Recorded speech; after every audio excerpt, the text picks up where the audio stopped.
Hello, good afternoon from Juneau, Alaska. I'm checking in. This is a check-in video. It's also a little bit of a conversation around gender studies terms. I'm going to try to keep it as short as I can. Yesterday, I went out to the Mendenhall Ice Caves. So if you don't know what that is, you should look it up. It's pretty amazing. I was going to post some pictures, but I thought, no, I'm not going to make this about my working vacation. Speaking of working, what I am here doing is performing in Sweeney Todd, which I mentioned. We're rehearsing 6 p.m. to 10:30 p.m. every night.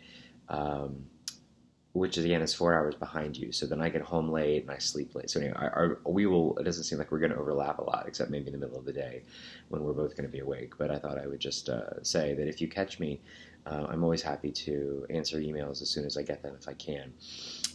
It is also amazingly still light out when I finish at 10:30 at work. It's really amazing, and dawn happens at 4:30. But I wanted to take just a second to show you where I am.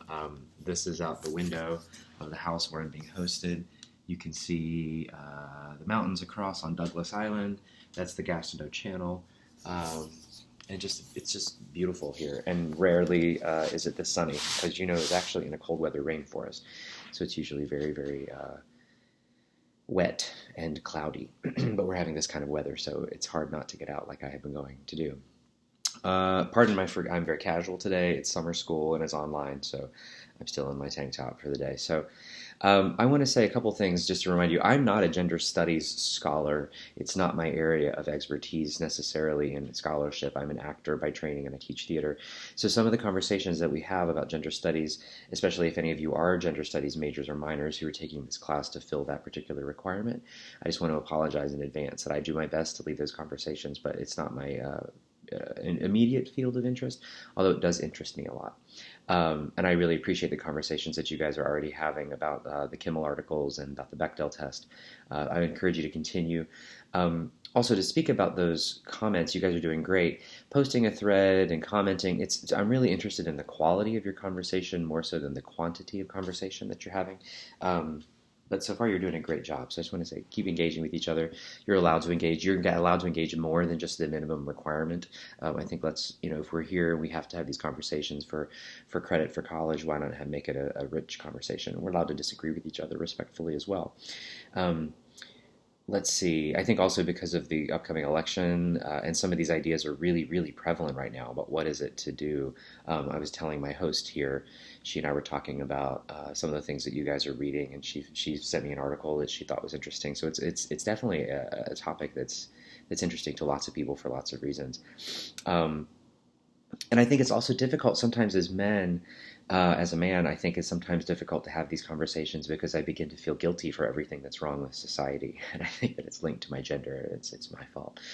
So I think that's what I really like about Kimmel's theories is that it's not just about his version of feminism is not just that men are bad, but that men are hurt by traditional masculinity as much as women are, or in different ways, I should say, than women are. That they are limited by these kinds of expectations about their behaviors. And I do also believe that it leads to sort of more aggressive behaviors when men are not allowed to fully express themselves all the time. So it's interesting. Um, it also has led to, I think, some legitimate confusion for men who see older generation men behaving a certain way in that more traditional kind of masculinity. It looks kind of embarrassing maybe to some younger men, or it seems a little off-putting. And it leaves, I think, younger men sometimes not sure how to, and I shouldn't put an age to it because there are definitely many feminist older men as well, and definitely some very traditional young men. But I think men who wish to behave in a sort of more open way or to a little bit more awareness are not always sure how that works because there aren't as many models for it. So I think part of asking you to go in and find some of these examples in films and commercials and social media memes and whatever, I think those are I think it's interesting to try to find things that play into it and then things that also sort of disrupt it a little bit. So some of the things that you've been posting, I think are somewhat aware of feminism. I think like the Old Spice commercials and the Summer's Eve commercial that you posted, some of those kinds of things I think are maybe poking fun of it as well a little bit. Because it does speak to some legitimate confusion where men are not really sure how are they to behave, or at least the people who are put in charge of marketing things to us are not really sure how to sell them to us right now. It becomes really confusing, especially if you think about things that are marketed and sold to children are almost always gendered now.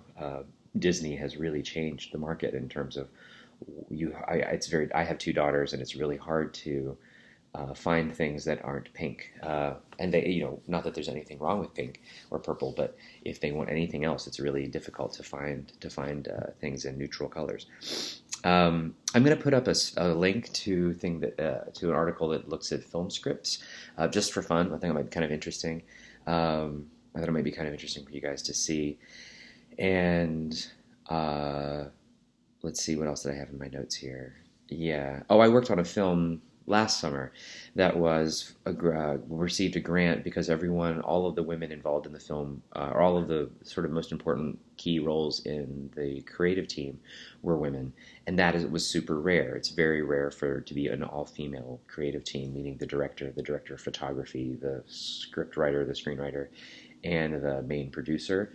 In this case, all happened to be women, and that's incredibly, incredibly rare. So we got a grant to work on it, and this particular film, I was not doing any of those roles. I was doing fight direction and that kind of stuff for the film. But anyway, I just thought it was kind of interesting to point out because it is really, as I think Amy points out in one of her links, Hollywood is definitely a male-dominated or a society, and they're kind of traditional, and they assume that their audiences are. So it's not just that the men are making decisions in Hollywood, but the people in charge of marketing are also assuming certain things about their audience, right? So there was a huge backlash after the recent Star Wars film. Even though there was a main protagonist as a female, she was not one of the main marketed toy items. So it's interesting. And many women were upset, like, why can't we have dolls and toys that have her included? Of course, the flip side is I just went to see Civil War, the Captain America movie, and I think there were maybe 5 women in a almost completely full theater. So the one reason why the Hollywood is producing these films directed toward men is because they believe in, and maybe rightly so, that it's mostly men seeing the film. So, but then there's the sort of chicken and the egg. Is it because they were producing and making films this way, or because, there's all that stuff. So very complicated, interesting. But I wanted to say, as I'm looking back over my notes here, what I wanted to talk about in this. Continue to comment, create your own threads. Keep up with these, though. I'm going to leave these open through Sunday, the discussion board, so that you have time. But I just want to highlight that I will close them Sunday night at 9 p.m. and we'll have to move on. So make sure, if you haven't yet, get in. And I have some people who are traveling. I know some of my Japanese students are traveling and flying and trying to get things done. But I will have to move on, otherwise you will get behind. So please keep up with conversations and posts. And now I'll take just a couple seconds. I think I'm actually going to make a second video because this is already running into 8 minutes, but I want to just kind of have a moment to touch base and check in. So I'm going to make a second video that I'll post right after this one, which just looks at the gender studies terminology a little more specifically, and just going to highlight some of the things there to talk about them. I think that's it for now.